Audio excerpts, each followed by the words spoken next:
camiseta de abril. Pues. Y a veces la persona pues, ¿Estás al aire? Nos saludamos. Pero déjalo ahí. Le celebramos el mismo día. Claro, ¿Salen más baratos? salía más barato. La misma torta. ¿Qué pedimos? Para el 7. No haya que ver todo, porque si no. Bueno, listo. A mí me da mucha aparte del capitalismo. ¿Cuál es la botella? Ahí estás en directo. Estamos transmitiendo de manera streaming también la escuela Carolina Garzón para que los que no pudieron asistir acá a la sede del Partido Socialista de los Trabajadores de Colombia se conecten antes de o mientras están disfrutando el amor y la amistad con sus amigos y amigas, novios y novias, etcétera, ¿no? Sí, puntuales y impuntuales. Por allá dicen.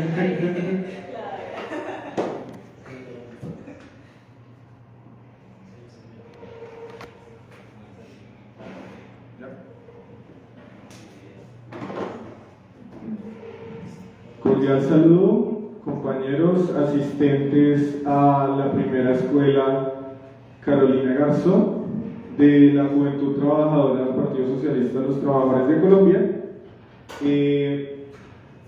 El motivo que nos convoca hoy, aparte del amor y la amistad, es exacto, y la camaradería es la conmemoración del estallido social colombiano y las perspectivas con el gobierno actual de Gustavo Petro. Tenemos aquí en la escuela, en esta sede, a un invitado especial, es Andrés Pérez. Ya en un momentico miraremos el caso, un joven perseguido por la policía, y esta escuela también es no solamente para conmemorar este estallido, sino todos aquellos que somos hijos de ese proceso, como ahorita estamos luchando por sobrevivir, y también algunos con procesos en búsqueda de libertad. Entonces, gracias Andrés por asistir y demás. Bueno, ¿por qué conmemorar el estallido social? ¿O qué fue el estallido social? La escuela Carolina Garzón, en memoria de nuestra compañera Carolina Garzón Ardila, que fue desaparecida en el 2012, le rinde este tributo porque de tenerla acá con nosotros, ella hubiera estado literalmente en la primera línea luchando contra las injusticias. La noción de estallido social es un término que lo acuñó paradójicamente el Fondo Monetario Internacional en un estudio que mandó a hacer un estudio tecnocientífico con economistas y sociólogos, en que en el 2019 auguraba que iban a haber estallidos sociales. Su pronóstico fue acertado. Para eso sirven también las ciencias sociales, en el que la recesión económica, las desigualdades, ellos pronosticaban que iban a traer, antes de la pandemia, iban a traer estallidos sociales. Eso fue la noción, es decir, que los cuadros de la burguesía estaban ya conscientes de lo que se les venía arriba, ¿sí? De que muchos gobiernos se podían desestabilizar. En últimas, el Fondo Monetario Internacional teme a las revoluciones, es decir, teme a los estallidos sociales. Llamamos aquí en Colombia estallido social a tres momentos. El primero es, pues, varios de los que están acá presentes participaron, desde Ibagué, desde la zona norte, la zona sur de Bogotá y otras regiones. El 21 de noviembre del 2019, para nosotros el estallido social empieza ahí, no empieza como dicen los medios en el 2021. Un segundo momento del estallido social es hace poco conmemoramos eso también, el 9 y 10 de septiembre del 2021, cuando hubo una indignación de la juventud de las barriadas por el asesinato del joven taxista y abogado Javier Ordóñez en los centros de atención inmediata en los CAIS, ¿no? Y el tercer momento, que es el más explosivo, el más monumental, es pues, el 28 de abril del 2021, ¿no? Que ya es como movilizaciones sociales de masas mucho más prolongadas en el tiempo. Entonces, ¿por qué conmemorar el estallido social colombiano en estos tres momentos, en estos 2 años de intensa lucha de clases? Porque los jóvenes socialistas, los trabajadores, queremos hacer en Colombia un colombianazo. Esta expresión es, palabras más, palabras menos, queremos hacer una revolución de los trabajadores que nos lleve a conquistar el poder político, y este estallido social ha sido como lo más cercano que hemos tenido y lo más inmediato a un proceso revolucionario. Entonces, por eso ustedes veían en los medios hace días atrás varios jóvenes conmemorando el estallido social en Puerto Resistencia, en Puerto Rellena, perdón, y en diferentes manifestaciones. En Suba Gaitana, por ejemplo, hubo también. Nosotros hacemos parte de ese proceso de querer conmemorar ello, que la llama está viva y demás. Bueno, sin alargarnos mucho, y a sabiendas de que queremos conmemorar este estallido social, porque en las próximas décadas, en los próximos años queremos que ese pico que logramos del estallido social, es decir, de la lucha de clases más importantes de los últimos años, después del paro cívico nacional del 77, que se generalice, que haya una situación revolucionaria en Colombia tal que literalmente podamos tomarnos la Casa de Nariño, el Congreso y todas las instituciones del régimen, los trabajadores y la juventud. Un poco, la tarea es grande, pero por eso estamos conmemorándolo hoy. Bueno, algunos datos sobre el estallido, su inicio en el 21 de noviembre.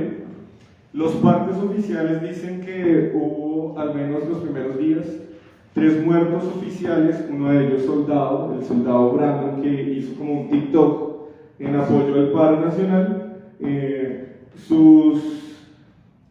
Él era soldado e enfermero, sus jefes lo presionaron hasta tal punto que él cometió un suicidio, pero pues eso también podemos cualificarlo como un crimen de Estado.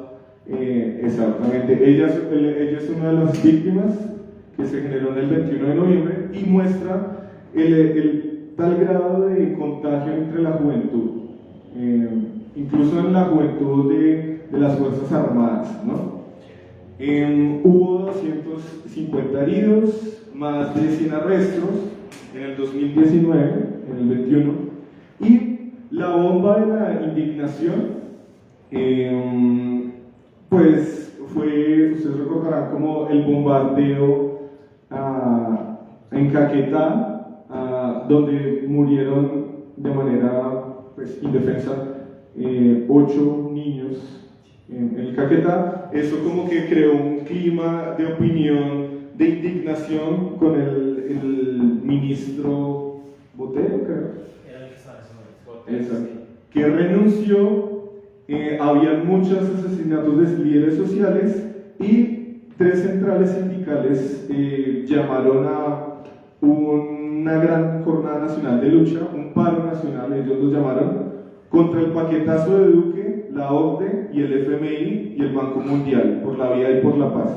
Eso se imprimió miles de volantes, pasacalles y demás de manera tardía, pero eso generó un ambiente en la población de que ese día iba a haber paro.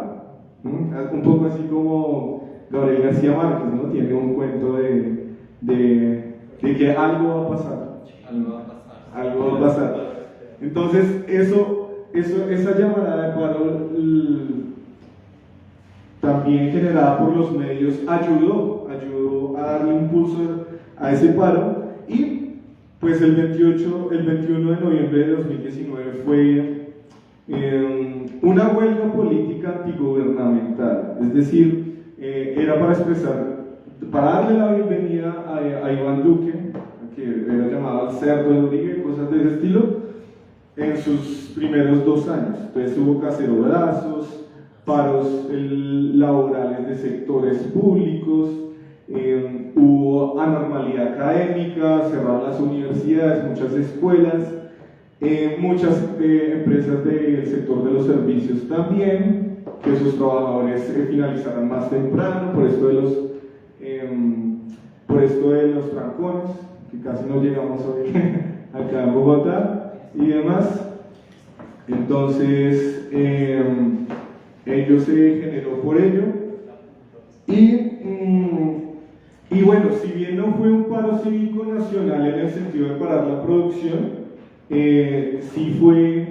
sí se alteró la normalidad productiva, laboral y social.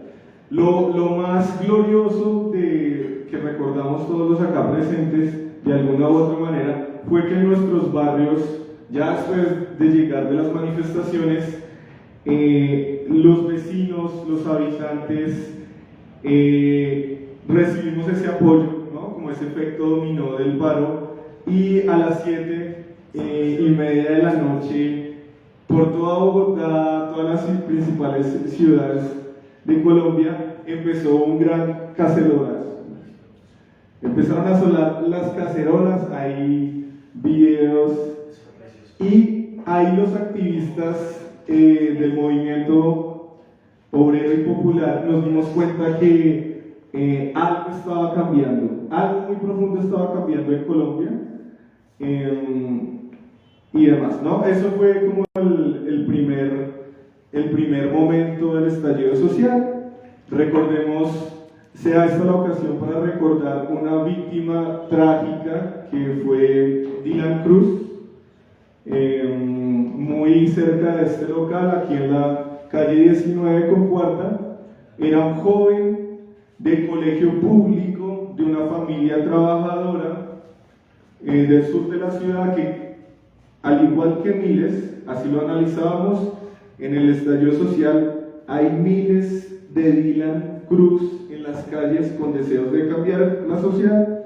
Él se manifestó espontáneamente los 4 días siguientes del paro, del estallido, y fue impactado por una arma letal de la policía. Y ahí se inició pues una gran lucha, y siguió pues esta llamarada de paro. Hubo mucha flexibilidad en la acción, ¿no es cierto? Bicicletones, besatones, a propósito del día, del amor y la amistad y demás, ¿no? Acá es importante ver como el rol de Petro, ¿no? Desde el principio Petro, digámoslo así, que se ubicó como político a favor de las reivindicaciones del estallido social, pero siempre con una visión de que a Duque había que permitirle que terminara su periodo, su mandato presidencial, y derrotarlo en las urnas.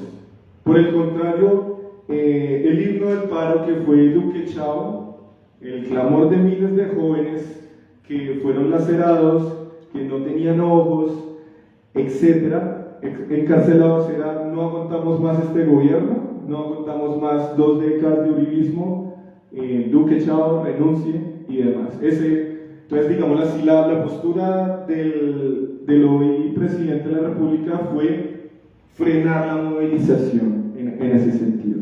Bueno, el segundo momento, acá, y para hacer un honor en la verdad, recordemos que el país sí ha estado muy marcado por el conflicto armado, guerrillas y Estado.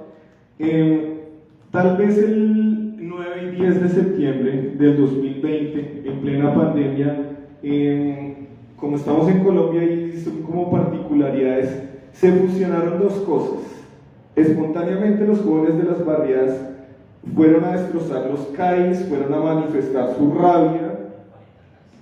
Exacto, en 40 CAIs. Acá lo dice el camarada Jonathan. Pero también por la contradicción del conflicto acá, es probable que algunos milicianos de algunas guerrillas, el ELN o algo, hubieran estado también participando, pero eso no deslegitima la acción espontánea y como parte de un estallido social, que no puede ser fabricado en una oficina, en las montañas, sino que es un genuino sentimiento popular de la gente, ¿no? Entonces, bueno, sí, ese fue una continuidad. Muchos compañeros activistas de izquierda, la gente de a pie pensaba, bueno, fue el 21 de noviembre, ya no va a pasar más, una protesta más, ¿no? Una protesta más, salen a la calle, no pasa nada, pero la pandemia y una movilización ahí de disturbios y demás en septiembre del 2020 mostró como una continuidad del proceso del estallido social. Y finalmente pues ya llegamos al glorioso 28 de abril del 2021. Algunos datos de la jornada que pues, duró, al igual que los otros momentos, el primero y el segundo duraron como 1 o 2 meses, acá también, o más. Entonces, 80 muertos, 1.200 heridos, 103 lesiones oculares, o sea, sin ojos los compañeros, 1.380 detenidos. Este dato también es importante: 28 agresiones sexuales de la policía y el ejército al movimiento de mujeres, a las activistas, a las mujeres que participaron del paro. También 129 desaparecidos. Y como es una práctica común en Colombia, hoy tenemos varios activistas que están por fuera del país, están desterrados. Un saludo para ellos y la lucha continúa, Y ¿no? 300 presos políticos de los Exacto. Entonces, en esta ocasión, pues la gente ya estaba literalmente cansada del gobierno uribista de Duque, y el vaso que rebasó, perdón, el agua que rebasó ¿cómo es que dice? La gota que te va a Exacto, la gota que rebasó el vaso fue el anuncio porcino de Duque de una reforma tributaria, es decir, de gravar el IVA, el impuesto al valor agregado, a los productos de la canasta familiar. Ustedes recordarán el episodio con Carrasquilla y los huevos, que generó indignación, ¿no? Indignación. Que una cuota de 2 valía 1.800 pesos. Exacto, que valía 1.800 pesos y demás. Que había meses que se ganaban los 500. Exacto, viviendo. Estamos con una burguesía colombiana bastante alejada de la situación de la clase trabajadora, ¿no? Como en el siglo XVII con María Antonieta y toda la aristocracia. Bueno, entonces, eso fue un motivo de indignación, también la represión policial, la corrupción de las Fuerzas Armadas, y en este momento, como ya teníamos 2 años de acumulado organizativo, quien lideró el proceso en parte, aunque esto ahorita podemos debatir, fue el Comité Nacional de Paro, que en sus inicios estuvo conformado por las centrales sindicales, también organizaciones de masas, es decir, rurales, es decir, campesinos, indígenas, partidos de izquierda reformistas y también en minoría partidos radicales como el nuestro, ¿no? Sin embargo, fue un estallido tal que a veces ellos no podían maniobrar el movimiento y los desbordó el movimiento. ¿Quién los desbordó? Afortunadamente, uno diría, fue pues la juventud, ¿no? El fenómeno genial, precioso de las primeras líneas, ¿no? No como una invención criolla, sino como un fenómeno internacional que ya se veía en Chile, en Hong Kong, en Estados Unidos, ¿no? De una necesidad urgente que tenemos ahorita de cómo defendemos los activistas las movilizaciones, o cómo nos defendemos ante la represión policial, dado que como dicen las compañeras mujeres, la policía no te cuida, ¿no?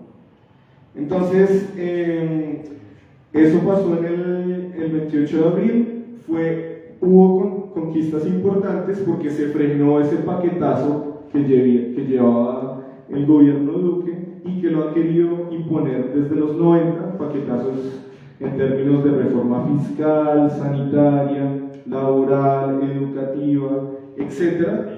Él retiró la reforma tributaria a 4 días, no recuerdo bien, pero pues el movimiento siguió porque ya había un agotamiento histórico de la fracción burguesa uribista. Hicieron que renunciara a la Castilla, callaron 2 ministros, se retira la reforma a la salud. Entonces, eso es lo que conmemoramos, el estallido social en estos 3 momentos, 2019, 2020 y 2021. ¿Qué quedan las perspectivas? Y en el balance, ¿no? En el balance hay un debate en curso en el movimiento obrero, en las organizaciones sociales y políticas de los trabajadores, de qué fue el estallido social, ¿sí? En términos de qué tipo de cambio histórico estamos hablando, ¿sí? De si estamos en una etapa histórica nueva o una situación, es decir, etapas en términos de décadas, situaciones en términos de años. Para contribuir a la discusión, desde el PCT tenemos una mirada, y es que la finalización del conflicto armado con las FARC, con la mayoría de las FARC, que dejaron sus armas en el 2018, liberó la excusa que tenía el régimen, todavía la tiene, pero más atenuada, de que los que salían a marchar eran guerrilleros o insurgentes. Es decir, es por el proceso de paz que se dan fenómenos de movilizaciones de masa como el estallido social. Antes era mucho más difícil, muy complicado. Otro de los elementos de análisis es 20 años de uribismo, digámoslo así, los trabajadores, la juventud, las mujeres haciendo experiencia con estos tipos de gobiernos, ya hay un hartazgo. Otra cuestión, los planes neoliberales que se dan a partir de la Constitución o el granito que reivindica Gustavo Petro y su sector político progresista, y es la Constituyente del 91. Paradójicamente, desde ese proceso como una escalada de naipes, se han promovido privatizaciones por doquier, la destrucción de la industria nacional, el acaparamiento de recursos por las multinacionales, el trabajo de mierda y demás, tercerización. Sí. Entonces, y eso tiene también un fenómeno electoral, ¿no es cierto? En el 2019 o 18, listo, pierde Petro, hay diferentes versiones de por qué pierde, si es un fraude o no, pero pierde, pero ya se está acumulando fenómenos electorales importantes, por ejemplo el voto del sí en el plebiscito, el voto masivo a Gustavo Petro en el 2018 y en el 2022, en el que los socialistas acompañamos la conciencia de los trabajadores, de millones de trabajadores, para propinarle una derrota electoral a la burguesía como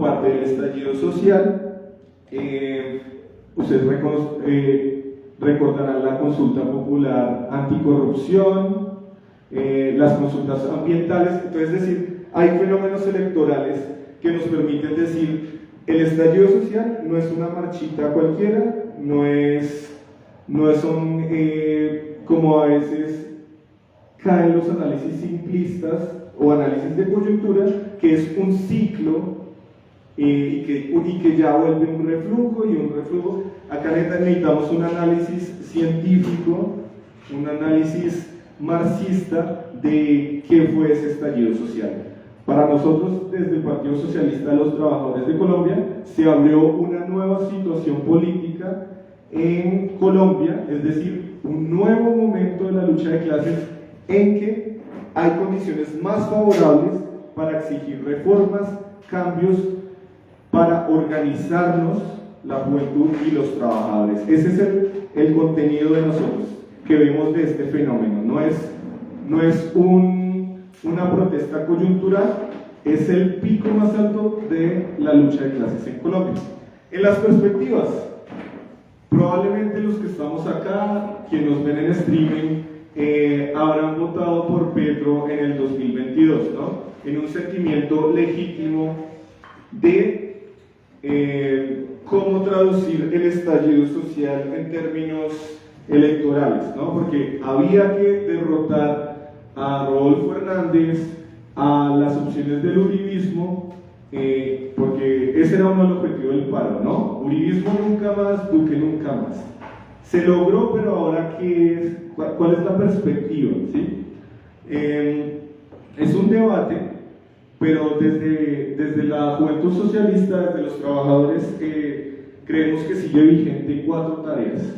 Y si quieren ahorita podemos compartir el micrófono y vamos interviniendo. Acá está la palestra para que se acerquen los compañeros e intervengan. Pero son 4 tareas las que nos quedan de aquí al 2026 y la primera es esta: materializar el programa del estallido social. Es decir, lo que millones estuvimos en la calle exigiendo. Primero, no más SMAT, promesa incumplida por este gobierno que se dice el cambio impopular. Solo le han cambiado de nombre cosmético, algo que nos debe generar una reflexión, cuando no menos indignación a los 11 millones de electores que dimos un voto a ellos, y a la vanguardia y a los trabajadores que dimos un voto crítico de exigencia. Otra de las demandas es liberar a los presos del estallido, de la primera línea, que todavía siguen en las mazmorras del régimen colombiano, y para concretar esto necesitamos exigir el fuera el fiscal Molano. ¿Cómo se llama el fiscal? Barbosa, perdón. El fiscal Barbosa. Muchos compañeros activistas progresistas nos dicen que no es culpa de Petro, es otra institución que es la Fiscalía. Entonces, compañeros, exijámosle a Petro que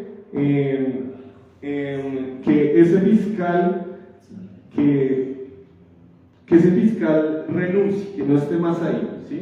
Y que sin fiarnos en ternas de ningún estilo, la reivindicación sigue siendo la misma: liberar sin ninguna condición a los presos del estallido social. No gestores de paz, no disminuir las condenas, nada de eso. Son luchadores sociales, son la mejor camada que ha generado los últimos años de lucha social, y por ello deben estar libres. Otra de las reivindicaciones es depuración de las Fuerzas Armadas y desmonte del paramilitarismo. Es indignante la noticia actual en la que algunos militares se hacen pasar como disidentes de las disidencias de las FARC y atemorizan a la población. Eso también muestra que todavía hay un enlace en algunas regiones de la fuerza pública y los paramilitares. Otra de las reivindicaciones es las no más EPS. No aceptamos una reforma a la salud en que apenas haya intervención de las superintendencias a estas empresas de la muerte sin una recuperación de lo público. Otra reivindicación es no más contratos basuras, trabajo digno y educación gratuita para la juventud, porque, por ejemplo, en Cali los empresarios estaban atemorizados de, vea, se nos levantó toda la juventud como una concesión que debería ser un derecho, eso decía Trotsky, que el único derecho que tiene el obrero es el derecho a ser explotado y ni eso le garantiza el capitalismo. Hay un desempleo crónico y los empresarios de Cali están ahorita alzando el pecho que están dando trabajo a la juventud, pero es para cooptarlos. Acá se necesita trabajo con plenas garantías, no aceptamos ese acuerdo que llegó la ministra de Trabajo con las empresas de Rappi y de plataformas, en que no hay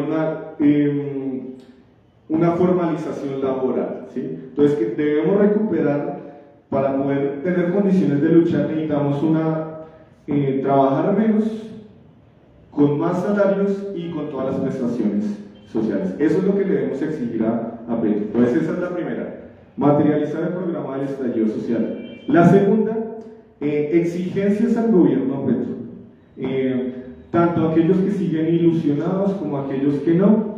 Hay un punto mínimo que nos une, y es cómo lograr materializar estos cambios del estallido social, exigiendo. No fue con lobby parlamentario, no fue con trámites legales que derrotamos al gobierno uribista. Entonces debemos retomar las calles para exigirle al gobierno de Petro, ¿no? El tercer momento es la tercera tarea que queda por delante, es una organización gremial y política. Necesitamos que los jóvenes que están acá, que nos ven, a que nos abanderemos de la política. No política en el sentido más noble, es decir, en el sentido de los trabajadores, no es para figurar, para hacer ahorita, y hay un meme por ahí de eso, de que ahora todos están lanzando para ediles y concejales por avales de partidos tradicionales. No es para hacer la cara bonita y decir esto. No, necesitamos acá en Colombia crear un partido socialista de los trabajadores, de aquellos que nos ganamos nuestras cosas con nuestro trabajo, ¿sí? Necesitamos, a veces podemos tener formas de primeras líneas, pero también necesitamos organizaciones obreras, necesitamos sindicatos en las empresas. Y algo muy importante, necesitamos organizaciones de víctimas. Ya los jóvenes se organizaron en una organización civil de aquellos afectados por las lesiones oculares. Necesitamos que las familias se organicen en organizaciones de víctimas para que todas estas víctimas del estallido social no queden impunes. Necesitamos, así como en Chile, como en Argentina, organizaciones de masas de las víctimas e independientes ante la Jurisdicción Especial de Paz. Es indignante que el presidente de la República haya dicho que haya elegido a Mancuso como gestor de paz, un genocida que debe estar en la cárcel. Los jóvenes del estallido social, los trabajadores del estallido social, exigimos cárcel para Uribe, cárcel para Mancuso y todos aquellos que asesinaron a nuestros padres, abuelos y familiares. Y por último, para cerrar, ahorita estamos en la coyuntura electoral. Probablemente en los medios están diciendo que se está usando el estallido social con fines electorales y toda esta cuestión de manera politiquera y demás. Ante ello, nosotros consideramos, los jóvenes del estallido social, los socialistas, consideramos que la mejor opción electoral en este momento es el voto en blanco. Un voto de protesta que refleje el estallido social contra la corrupción que nos tiene metidos el pacto histórico, sus figuras alfiles, Roy Barreras, Benedetti, los empresarios, el SAT y demás, y los partidos tradicionales. Es un voto de exigencia, porque no vamos a conseguir los cambios históricos, no vamos a conseguir un gobierno llamado popular si tenemos en las listas, liderando en listas cerradas a todas estas personas que nos han oprimido por décadas, todos estos caciques, todos estos delfines. Es decir, esa es nuestra invitación en esta coyuntura electoral de voto en blanco, para reflejar ese descontento y asimismo hay un interés genuino, no sé si es genuino, de los jóvenes que participaron en las primeras líneas de lanzarse como candidatos, de los líderes obreros de lanzarse como candidatos. Creemos que debemos exigirle a este gobierno, al Consejo Nacional Electoral, a la misión de observación electoral, de que queremos participar en política, pero no la política de los delfines de los partidos tradicionales que lo ponen a uno una carita ahí para cuotas del partido, de los grandes partidos. No, necesitamos un partido propio y le comunicamos a la opinión pública, a los acá presentes, que estamos liderando una campaña por la recuperación de la personería jurídica del Partido Socialista de los Trabajadores, para que podamos involucrar en las listas a los verdaderos luchadores, aquellos que queremos hacer en Colombia un colombianazo, es decir, aquellos que queremos que gobiernen los trabajadores, no que gobiernen los hijos de los empresarios y los hijos de una clase media que también se ha enriquecido con el sudor de los sectores más vulnerables. Eso era, compañeros, y tienen el micrófono los compañeros que quieran participar acerca del estallido social. Primero la denuncia de Andrés. Sí, pasa. Y le damos el paso a Andrés, que es nuestro invitado social especial respecto al estallido social. Gracias, Andrés, por acompañarnos.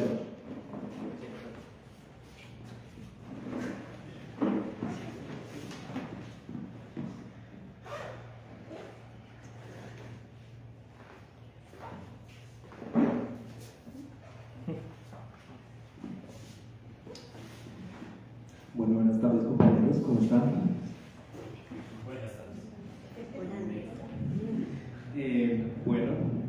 Gracias por el espacio, por haberme invitado. Acerca de la denuncia, pues en el 2019, el 10 de noviembre del 2019, yo me encontraba con mi familia en el terminal de transporte del norte. A lo que llega pues un policía preguntando de quién era el equipaje. Nosotros nos encontramos debido a que un familiar quería viajar para Guazú Casanare, de donde nosotros somos, del Casanare del Llano, y pues el policía pues nos dijo de quién era el equipaje. Yo le respondí, le dije: el equipaje es de nosotros. Salió y se fue el policía, llegó otro policía. Las cajas se encontraban abiertas, eran dos cajas, una caja de unos panes de panadería y una caja de unos jabones. A lo cual el policía, sin escrúpulos, sin nada, de una vez empezó a decirme: présteme la factura de la caja de los panes. Claramente se veía el contenido de las cajas y llega y me dice: présteme la factura de los panes. Para mí eso es un hecho novedoso, algo que en los 27 años de vida que tengo, pues nunca se me había abordado de esa manera. Siempre me habían pues solicitado, no sé, documentos, una requisa, y pues como uno sabe, pues uno tiene que pues estar para ello. ¿Por qué? Porque ese es un procedimiento legal. Para mí pues fue un hecho novedoso, y yo le respondí al policía de una manera, le dije: no, por favor, pues hasta donde yo tengo conocimiento, usted no está facultado a pedirme una factura de si yo estoy en lo equivocado o pues si no tengo el conocimiento, hágamelo saber, porque es mi derecho como ciudadano. Resulta y pasa que el policía llegó y me dijo: ¿usted qué se está creyendo? Usted es este hijo de puta, pues en palabras textuales empezó a decirme: este hijo de puta indígena que es muy estudiado. Y yo llegué y yo le dije como: uff. Yo le dije: la verdad no me siento más estudiado ni mejor que nadie, solamente estoy exigiendo un derecho. Si un artículo, una ley, algo donde ustedes los faculten a mí a solicitarme una factura y más de unos panes, con mucho gusto yo hago lo posible, voy a la panadería y traigo la factura. Resulta y pasa que el hombre llegó y me dijo: no, entonces acompáñeme al cuarto y le voy a sacar un comparendo porque usted me está faltando al respeto. Yo en ningún momento le estoy faltando al respeto. Y acá pues, frente a toda la gente del Terminal del Norte, no le estoy faltando al respeto. Si uno coge una factura, lo que uno hace es botarla a la basura. Ah, ¿me está diciendo basura? Yo le dije: no, en ningún momento le estoy diciendo basura. Pero por decirme basura y por faltarme al respeto, acompáñeme. En el terminal de transporte en ese entonces todavía no estaba señalizado que era como un sitio especial de la policía, un CAI o algo así por el estilo, sino era un cuarto. Yo les dije: no, yo la verdad no lo voy a acompañar, debido a que si yo entro a ese sitio, pues ustedes van, me desaparecen alguna cosa. Resulta y pasa que el hombre llegó y me dijo: pero le voy a sacar el comparendo. Y yo le dije: con mucho gusto, yo le acepto el comparendo, pero frente a todas las personas que están acá, frente a las cámaras del terminal, saque la valera y hágame el comparendo si le estoy faltando el respeto, según lo que usted dice, según sus palabras, porque yo en ningún momento le he faltado el respeto. A lo que el hombre llega y me dice: ah, si no me acompaña me los voy a tener que llevar capturados a todos, a toda mi familia, mamá, papá, prima y pues yo. Yo le dije: ¿por qué nos va a capturar o qué? Si yo no estoy cometiendo ningún delito de fragancia ni nada. O sea, yo no estoy robando, yo no estoy cometiendo ningún delito, entonces ¿por qué me va a llevar capturado? Me dijo: ah, por faltarle el respeto a la policía. Yo le dije: yo no le he faltado el respeto, usted es el que me está faltando el respeto a mí, dirigiéndose con palabras soeces y pues tratándome mal a mí y a mi familia. Entonces, primero, el respeto de parte suya hacia mí es donde falta. Yo hacia usted nunca en ningún momento le faltaba el respeto. Ya no eran dos policías intentándome capturar, yo les decía que se me alejaran, que pues respetaran mi espacio, y pasaron como, no sé, 2-3 minutos como intercambio de palabras y ya eran 6 policías intentándome capturar. Eso es, pues, primero, una fuerza desmesurada por parte de la fuerza pública, porque 6 policías capturándome a mí, pues ni que yo fuera, no sé, Rambo, exacto, no, eran 6 policías capturándome, mientras me intentaban como colocar las esposas y pues todo el procedimiento que ellos estaban haciendo. Mi mamá pues también, al ver un hijo pues en un problema como ese, pues el instinto de madre hizo que ella incurriera pues también en el problema y todo, y se metió. A mi mamá le pegaron, una policía llegó, le pegó, la bofetearon 2 veces. Cuando de un momento a otro pues los 6 policías me botaron al piso, me arrastraron, me metieron al cuarto, pues ahí en el cuarto me pegaron, me dieron una golpiza, me partieron una mano, yo quedé inconsciente hasta que pues mi mamá empujó la puerta y pues ingresó al cuarto. Cuando yo escuché a mi mamá gritar, pues yo me levanté y empezaron los policías: levanten a ese hijo de puta indio que llegó la indígena esa, y bueno, palabras así también dirigiéndose a mi mamá. Yo saqué el celular, empecé a grabar cuando la policía le pegó 2 bofetadas a mi mamá. Cuando vio los visores de la cámara la policía, pues lo que hizo fue cogerme el celular y botarlo al piso. Evidencia probatoria pues hacia mi defensa que hoy en día están, y pues la policía sí o sí aceptó que ella sí rompió el celular y también que le pegó a mi mamá. Para la juez pues que eso no fue, sí, que eso no fue algo grave por parte de la policía. Nos capturaron, a mi mamá y a mí nos capturaron, en ningún momento nos leyeron los derechos del capturado, es decir, violaron el debido proceso como se tipifica en el Código Penal y en el Código Policivo. Además, pues me rompieron el celular, que eso se llama pues daño en bien ajeno, y pues las lesiones personales que me causaron. Adicional a eso, pues el tema racial o el tema pues sí, racista por parte de la policía, o el perfilamiento por tener los rasgos físicos como los tengo yo, como los tiene mi mamá.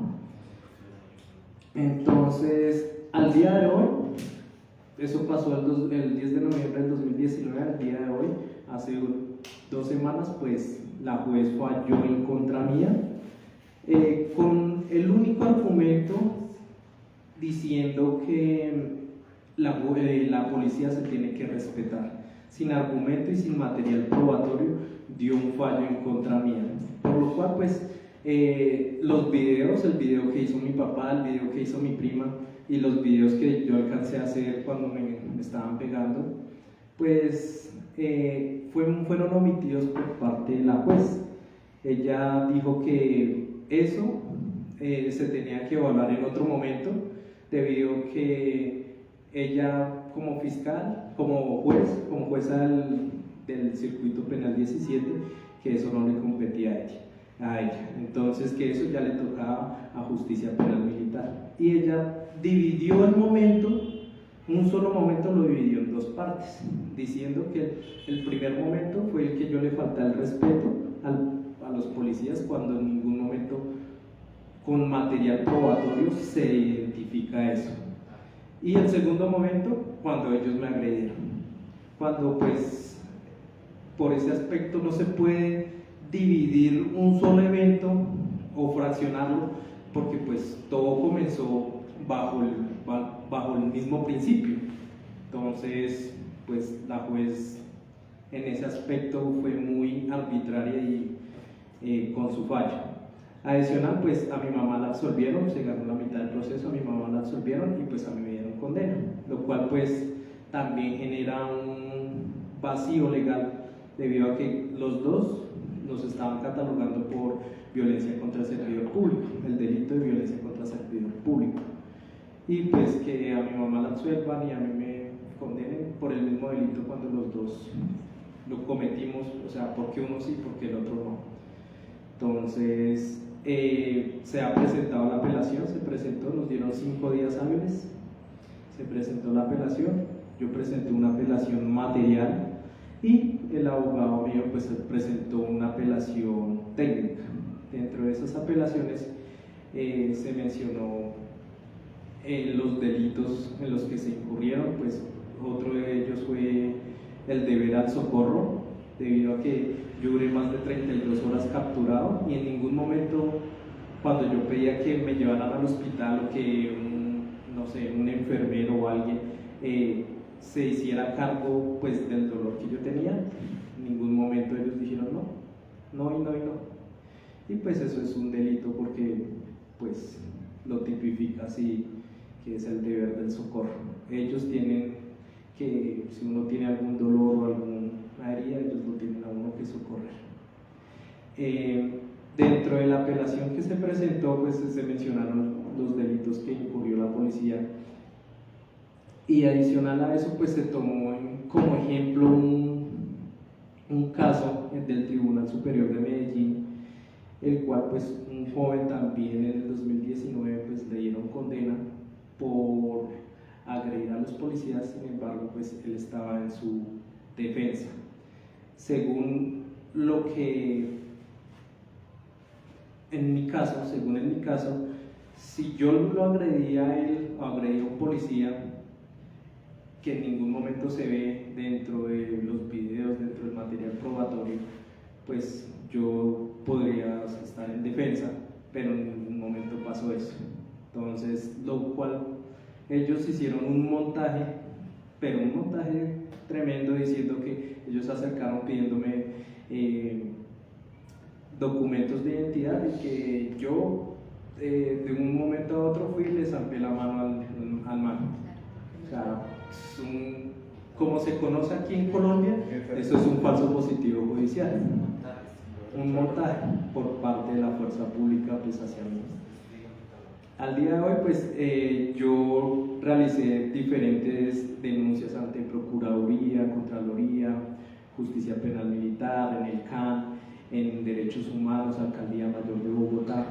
Pues el que nada ve, nada teme. Yo al ver que me encontraba en esa situación y al verme vulnerado en todos mis derechos, pues yo dije voy a hacerlo saber en todas las instituciones, a ver para qué sirven o qué pueden hacer por mí. Resulta y pasa que al día de hoy no han servido para nada. Las instituciones, todas las instituciones me dieron una respuesta que me iban a enviar a Justicia Penal Militar. En Justicia Penal Militar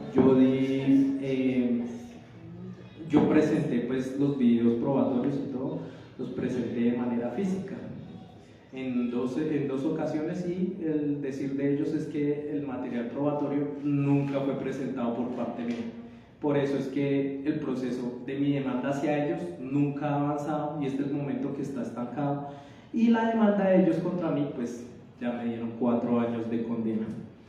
En este momento pues estoy tocando diferentes puertas pues en el aspecto internacional en derechos humanos, y pues lo que queda de aquí, la parte nacional, como los noticieros, a ver si pueden hacer o se puede crear como una voz de injusticia por el caso que estoy presentando, que no solamente es el único, aquí varias veces ha pasado cosas como el tema de las empanadas que fueron ilegales. Entonces pues a mí ya en varias partes que me conocen me dicen este es muchacho de los parques, de la factura de los parques.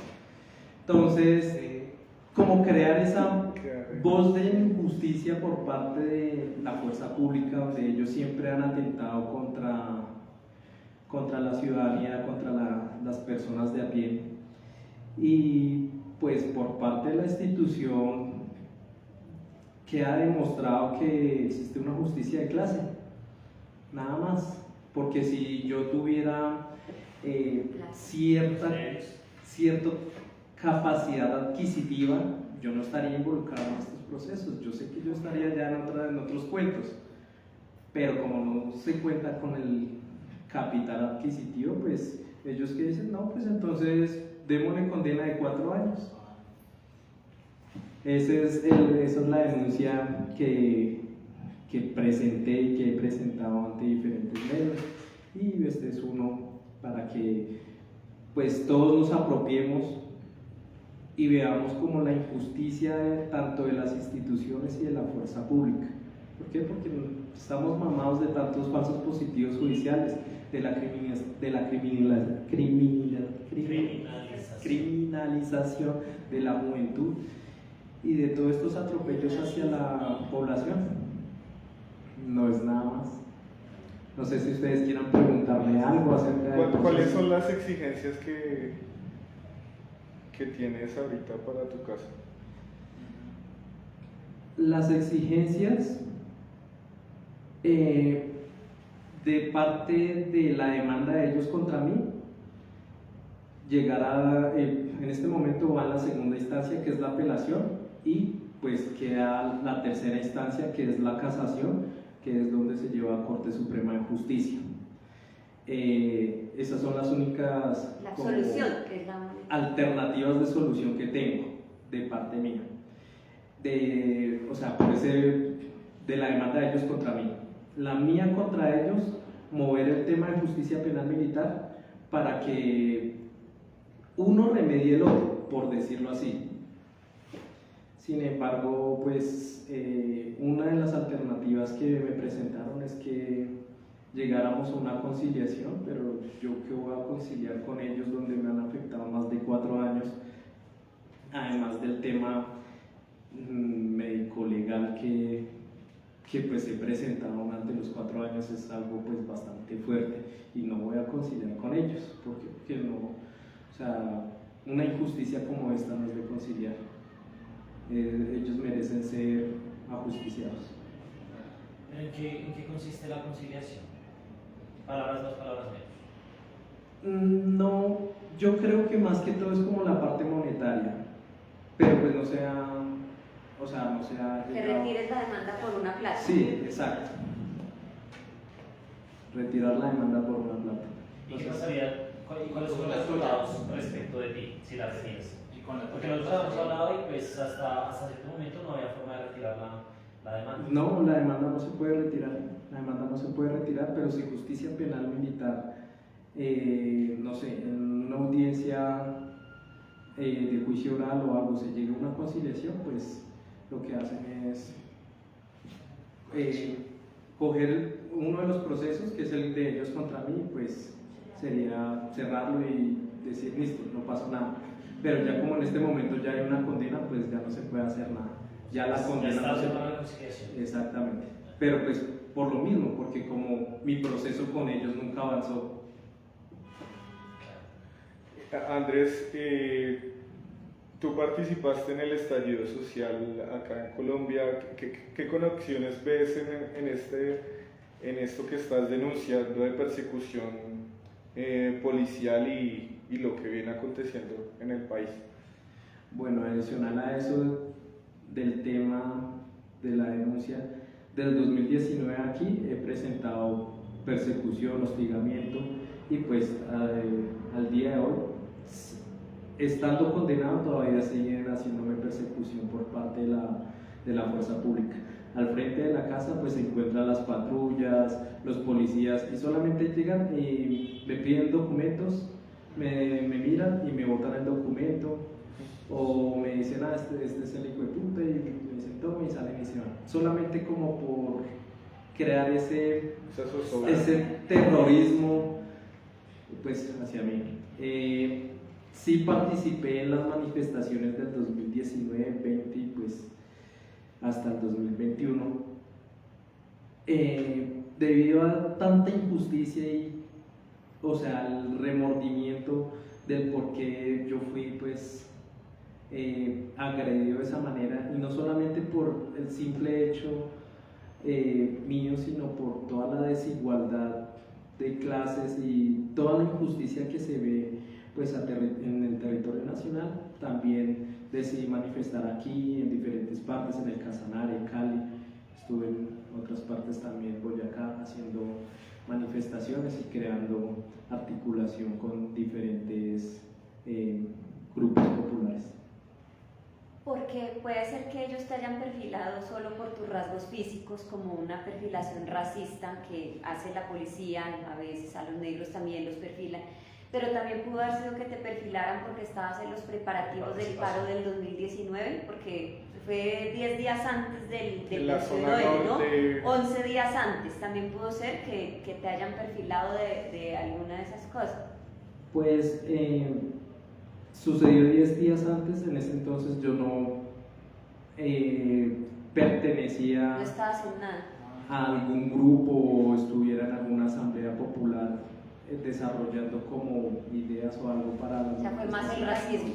Fue más como la perfilación del contra racismo. los jóvenes y racial. Sí, contra los jóvenes y pues los rasgos así campesinos y todo. Pues en los terminales de transporte, si uno va y hace el chequeo, uno se queda unas 2-3 horas, y a las personas con más rasgos campesinos o más rasgos indígenas o más rasgos de comunidad afrocolombiana, pues llegan y de una vez una requisa, los papeles, ay, tal cosa, ¿usted qué está haciendo acá? Y con sus palabras y su forma déspota de dirigirse hacia uno.